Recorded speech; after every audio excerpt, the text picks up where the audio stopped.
good, y'all? And welcome to another preseason preview video. In today's video, we're going over the Brooklyn Nets. In case this is your first preseason preview video of mine that you're seeing, basically what I do is go through all the offseason moves, give a little recap there, and then look into the future and try to see what we can expect from each team. Before we get into it, I want to remind you guys to leave a like on this video, subscribe to the channel if you already haven't. Once you're done watching this video, make sure you check out the link in the description. It'll bring you to a playlist of all the other teams I've covered in this preseason preview series. And without further ado, let's take a look at the additions the Brooklyn Nets made this offseason. The Nets had a very busy offseason, both in free agency and with the trade market. They brought in Bojan Bogdanovic and Zaire Williams through trades, and then they also signed Killian Hayes in free agency. Before we talk about any of the players that they brought in, I do want to talk about probably the most important guy they brought in, and that is, of course, Jordi Fernandez, their new head coach. Obviously, when you start a rebuild, it's very important to get your head coach in there to know what his vision is, make sure that aligns with the front office and their vision. You know, it's just a very important thing. You start from the ground up, and the ground is the coaching. This will be Jordi's first NBA head coaching job, but he still does have experience in the coaching world. He started off, in NBA-wise at least, with Michael Malone and the Denver Nuggets. Obviously, they have one of the highest-powered offenses in the NBA for a while now. Jordi was able to learn under that, and then for the last few seasons, he's been with Mike Brown and the Sacramento Kings, another very high-powered offense. So I'm expecting him to come into here for Brooklyn and kind of install a new and improved offense, hopefully. He also was the head coach of Team Canada for the Olympics this year, and Team Canada surprised a lot of people. They didn't end up medaling, but they still had a very productive Olympic performance, and all around were a very good team in my eyes, at least. Don't get me wrong, I don't think just hiring Jordi is going to fix all the problems the Brooklyn Nets have ever had, but I do think he can come in here, set a baseline, start building up a little bit of a culture, maybe even. Like I said, in a rebuild, it's very important to have the foundation built first, and Jordi seems like he could be the first piece of that foundation. And now on to the players that they acquired, starting with Bojan Bogdanovic. He, of course, was included in the Mikal Bridges trade coming over from the New York Knicks. I think Bojan can come in here and give the Nets decent production coming off their bench. I would assume he's coming off their bench at least. But he can just kind of be that sixth man, you know, offensively. He's there. He can create his own shot a little bit, knock down the three-point shot as well. He started off last year in Detroit, where he was one of their key components of their offense. Then he got traded to the Knicks, where he was more of a six-man role, subjugated to having a way smaller role. Here in Brooklyn, I would imagine that his role on offense is going to be pretty increased. I would say probably closer to what he was experiencing in Detroit. And I think that he can, again, give the Nets some good production on offense. And then for the other two guys that you saw, they brought in Killian Hayes and Zaire Williams. I feel like the Nets are kind of just buying low here and hoping that something happens. I'm pretty sure the Nets know that they're going to be pretty bad this year, so it's kind of like a why not type of thing. Both of these guys are former top 10 overall picks, so it makes sense. If they're bad, it is what it is. You know, like I said, Brooklyn doesn't expect to be good, but if they do end up tapping into that potential that got them drafted top 10, then it's a huge win for Brooklyn. With Brooklyn kicking off their rebuild, though, of course, there are going to be some guys that they did lose in the offseason, so let's take a look at their losses. Of course, the biggest name they lost this offseason was Mikal Bridges when they traded him to the New York Knicks. But they did also lose key contributors like Dennis Smith Jr. and Lonnie Walker in free agency. Dennis Smith Jr. is still currently a free agent at the time of recording this video, and Lonnie Walker signed a training camp deal with the Boston Celtics. Now, I think there are still some moves that the Nets could make to acquire more assets and really bottom out entirely, and we'll talk about that a little bit later. But trading Mikal Bridges was the kind of key part that just kicked it all off. Of course, right after they traded Mikal Bridges away, they got their own first-round pick for this year back from the Rockets, so they're going to officially be able to tank. And while I do think that Mikal was probably overtasked with being the Nets' #1 option on offense, I do think that they're still going to miss his production, obviously. It is their intent to be worse, but with Mikal on the team, he was able to keep them afloat to close to making the play-in tournament. Now, with him gone, I do not expect them to be anywhere near the play-in tournament. Obviously, when a team loses their best player, it's going to be a pretty big blow. These other two guys, though, I don't really expect them to be missed too much. These kind of were already plug-and-play type of guys, if you want to call them that. Dennis Smith Jr., like I said, is still sitting in free agency, and Lonnie Walker is only on a training camp deal, so it's not only the Brooklyn Nets that don't want these guys on the roster. Obviously, it's a league-wide thing, and from the Nets' perspective, perspective, it makes more sense for them to fill those roster spots with these guys like Killian Hayes or Zaire Williams, who are kind of just throwing out there. They're still super young. It's the flyer pick, if you want to call it that. And those rotational minutes should go to guys like that or other super young guys on their team because they just want to see how much talent they have on their roster. It makes sense. Now that we know who's came and who went, let's take a look at a potential rotation we could be seeing from this year's Nets. In the starting lineup, we have Dennis Schroeder, Cam Thomas, Cam Johnson, Dorian Finney-Smith, and Nick Claxton. And then coming off the bench, we have Ben Simmons, Killian Hayes, Bojan Bogdanovic, Noah Clowney, and Day'Ron Sharpe. I gotta be honest, the Brooklyn Nets might have the worst roster in the NBA, and that is fine because it's intentional, but just looking at the talent, it's just not there. I've been talking about the fact that they're taking these flyers on these guys that are considered busts, and I hate throwing around the bust word, but still, you know, when you're employing Killian Hayes or Zaire Williams or Ben Simmons, these guys are all, I don't want to say clowned upon, but talked around the league as guys that cannot be productive. And when you're giving them key contributing minutes on your roster, I mean, you know, what do you really expect? I am really excited to see their homegrown talent blossom though this season. They have a few guys that I think can really benefit from having this super relaxed environment to play basketball. The first one is, of course, Cam Thomas. This year, he's going to be the #1 option for the full year for the first time in his career. I'm excited to see how much he can really do with that. His role with Jacques Vaughn always seemed a little weird to me. There would be some stretches where he would be playing amazing, he would start, and then he would go back to being relegated to the bench, and then he would be playing good again, go up here, then play bad. Like, he never had consistent role on the team, and here with Jordi Fernandez, hopefully that changes up a little bit. Also, the fact that he started last year with guys like Spencer Dinwiddie on his team, who's always a score-first type of guy, or Mikal Bridges, who was their actual #1 option for majority of the season. This year, it's pretty much straight up Cam, for better or for worse. So I know there's all those memes going around that he's going to average 28 points per game or something like that. I am genuinely curious, though, on a game-to-game basis, what Cam Thomas as the first option looks like. Another guy is Nick Claxton. I'm excited to see what he can really keep growing his game to be. Obviously, he's very good at contributing to winning when it comes to his defense, his rebounding. Those things are pretty much set in stone, so I hope he can continue giving that. But then also on offense, I feel like maybe there's some more growth there. I know he's kind of been flirting with shooting three-point shots and stuff last season. I don't know if that'll ever really come around, but it would be cool if he just tried it, and now's the time to try it. More importantly, though, I feel like his passing is maybe something they can tap into a little bit more. He's not one of those guys that I look to really get post-up touches and really go to work, but he's made some nice passes on the short roll or things in that nature, so hopefully they can maybe just explore that a little bit more. And the Nets have a bunch of other young talent that I'm sure will be getting minutes throughout the season, but the other two guys that I think will consistently be getting minutes is Day'Ron Sharpe and Noah Clowney. I'm really excited to see what these guys can bring. After being the Nets' first-round pick last year, Noah Clowney didn't really have a consistent role. This year, I expect him to really be out there, all coming off their bench, being that front court piece for them, scoring a little bit, just showing all around what he can be on the NBA. Kind of same thing goes for Day'Ron Sharpe. Last year, he had a pretty consistent role being their backup big. Now he's going to be seeing that same role again. Last year was the first time he had that real minutes and that consistent minutes. So coming into year 2, if you want to call it that, of consistent minutes, I'm excited to see what he brings. Now that we have an idea of what this team could look like, let's take a look at one of their biggest strengths. Now this strength is a little bit different than what I normally go for teams.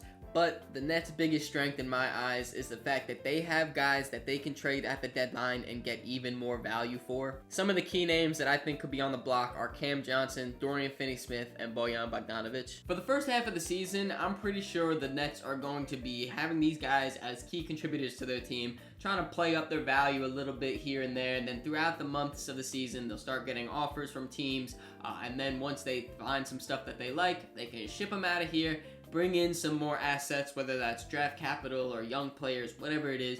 They can ship out the old guys, bring in more talent to their roster, and then also open up spots for the talent that they already have. Guys that I think could really benefit from trades are Zaire Williams, Dariq Whitehead, Jalen Wilson, Trenton Watford. They have a bunch of super young guys on this team that I don't really see having consistent minutes until later in the year when they kind of open up for them. And those three guys that I mentioned are the main guys that I would look for the Nets to trade, but also some sleeper picks could be Ben Simmons and his expiring contract. He will be a free agent after this season. And even less likely than that, maybe Dennis Schroeder can be on his way out this year too. He is around 30 years old. Obviously not going to fit the timetable. I would assume Dennis Schroeder stays because I like the veteran leadership that he kind of brings to this team, the steadiness at the point guard spot. I like Dennis on this roster, but I wouldn't throw it out of the realm of possibilities. And I think all these guys have things that contending teams would want on their roster. They have ways to contribute to winning.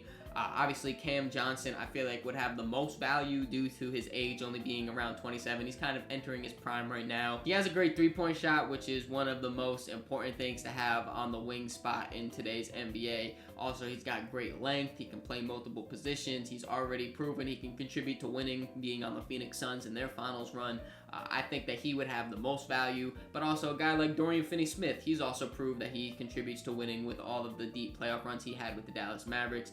He's a super versatile defender, again, can play multiple positions. He can also knock down a three-point shot. I think both these guys have a lot of value. Also, Bojan Bogdanovic, who they just brought in from the Knicks, I feel like he could be a nice spark plug if someone needs a little bit more offense coming off their bench. He could definitely give that to them. And just all around, they have a lot of guys that have or should have a lot of value, decent value at bare minimum.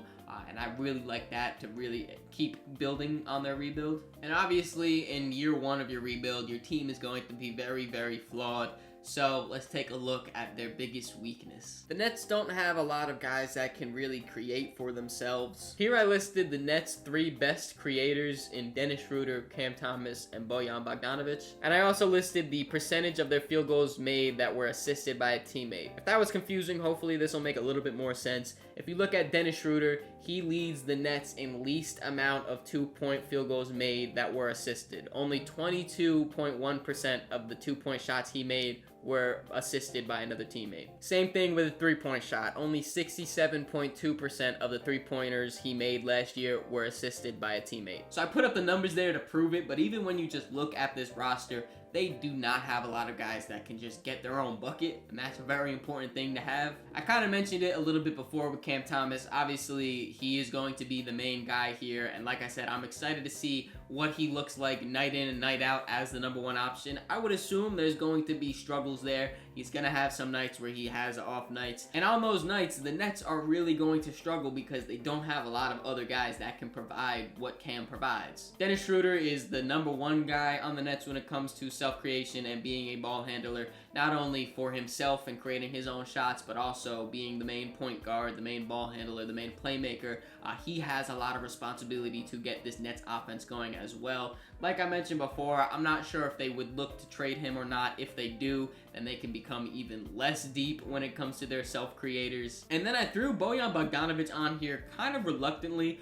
One, for the fact that I am pretty confident that he will not be on this roster when it comes to the trade deadline. I'm very sure that the Nets will be looking to trade him. But also for the second part, he's just getting up there in age. When he was with the Knicks, like I said, he kind of took a little backseat role there. He wasn't really creating too much for himself. I do think he will have a role more like what he was in Detroit, where he is a little bit more of a self-creator. But all in all, if your top 3 creators are Dennis Schroeder, Cam Thomas, and Bojan Bogdanovic, you don't really have a lot of creators. I would look to guys like Ben Simmons and Killian Hayes because both of these guys are, I would say, positive playmakers. They're good at setting up an offense, but both of these guys seem very, very scared to even take a shot. I know for the last few seasons now, we've looked at Ben Simmons and he just hasn't been the player he once was. And Killian Hayes is very inefficient when it comes to scoring the ball also.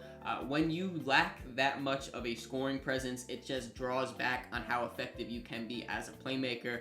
So I would include those 2 guys there, but still, they're kind of limited in their scoring at least. And now it is time for the fan segment, and here representing the Brooklyn Nets, I got my boy Elijah here. Thanks for coming on, man. Yes, sir. Appreciate you for having me, my boy. For sure. Let's just jump right into it, though. The Nets have had a very active offseason. I'm interested to see what has been your favorite move that they've done. I'm gonna go away from the obvious with this one. I know we talked a lot of people about trading Michael Bridges, which I'm very excited about. Something I have been asking them to do for over a year on Twitter. But I'm gonna say Jordy Fernandez. I think going into the offseason before Michael was traded, it wasn't something I was expecting personally. I feel like just the way that we have been talking through different media outlets, it seemed like we were ready to go ahead and go back to contending for championships. So I was fully expecting Mike Budenholzer.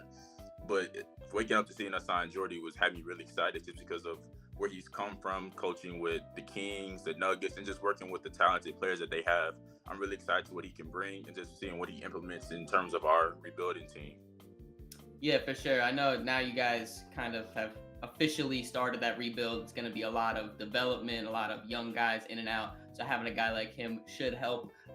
Kind of in tune with that. My favorite, bias aside, is definitely the fact that you guys decided to go into the rebuild. You traded you traded Mikal, got a bunch of draft capital back for that, which, I mean, 5 first-round picks for you guys. It's a fantastic haul. And then even beyond that, the fact that you went to Houston and got your own first-round picks back so you can properly tank and go for Cooper Flag and, actually have a proper rebuild.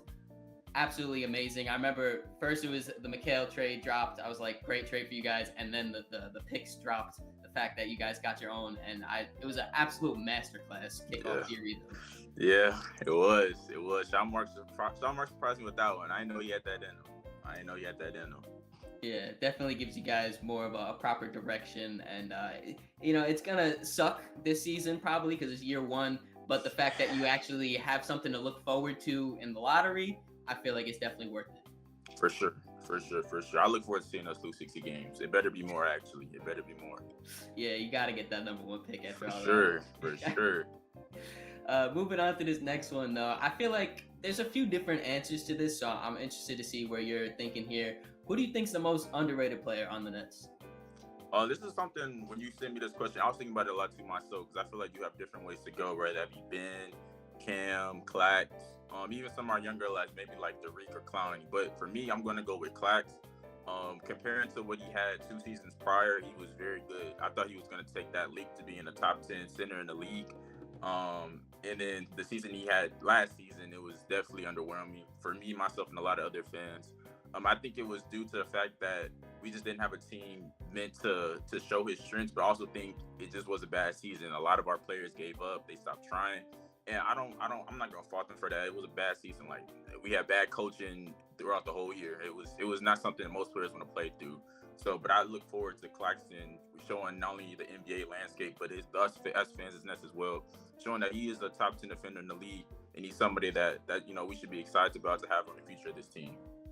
For sure. I actually decided to go with Clax also when I was thinking of this question, just because I feel like he is everything I want in a center, and I feel like some people overlook him because the Nets aren't that contending top-level team, and like you said, it's hard to showcase that. But he does a lot of the things that you want from your center when you want to win basketball games. Defensively, I feel like he is super, super underrated, and the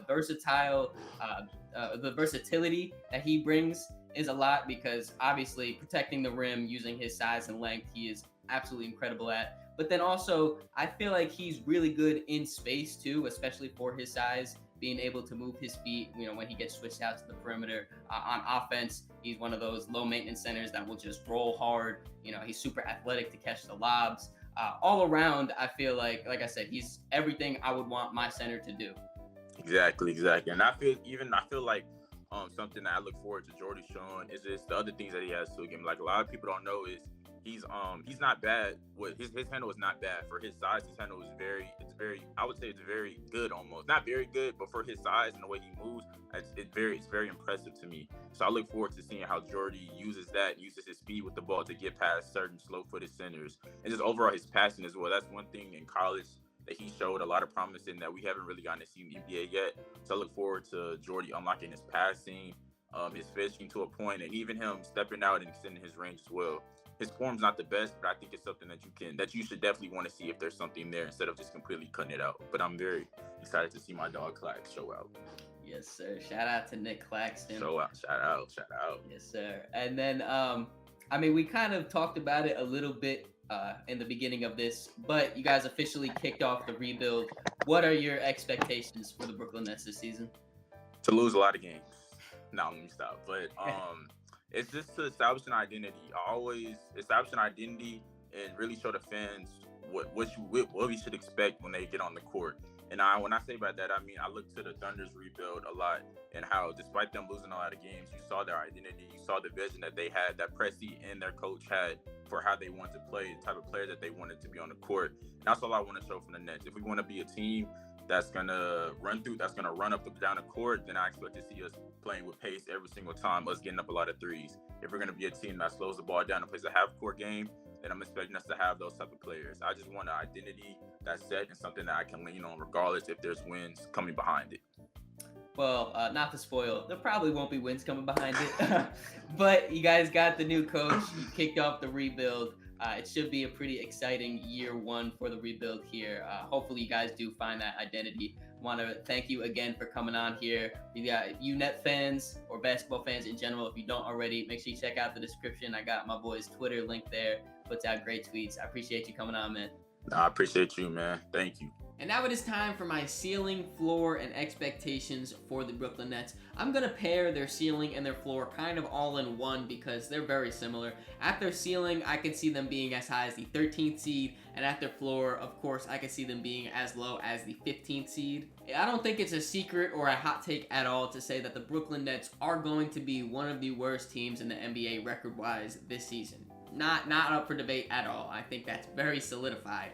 The only difference between them being the 13th seed and the 15th seed would be if they scrape out a few wins early in the season before they trade a lot of the guys I mentioned that they probably will be trading. And in that situation, I could see them getting a few extra wins over a team like Washington or Detroit and just kind of giving them too big of a lead to then fall back and lose more games than those teams. When it comes to my expectations, though, I think that the Nets probably will be that 15th seed, maybe the 14th seed. I think it's going to be a fight between them and the Washington Wizards for the worst team out east, but I could definitely see the Nets handling that and taking that 15th seed away from them. And in all honesty, that would be the absolute best thing for the Nets this year. I'm sure, as a lot of you guys know, this year's draft class is supposed to be a very top-heavy one with a lot of high-end talent, including, of course, Cooper Flagg, who seems to be a very hyped-up prospect. In case you guys don't know about Cooper Flagg, definitely tap into him a little bit.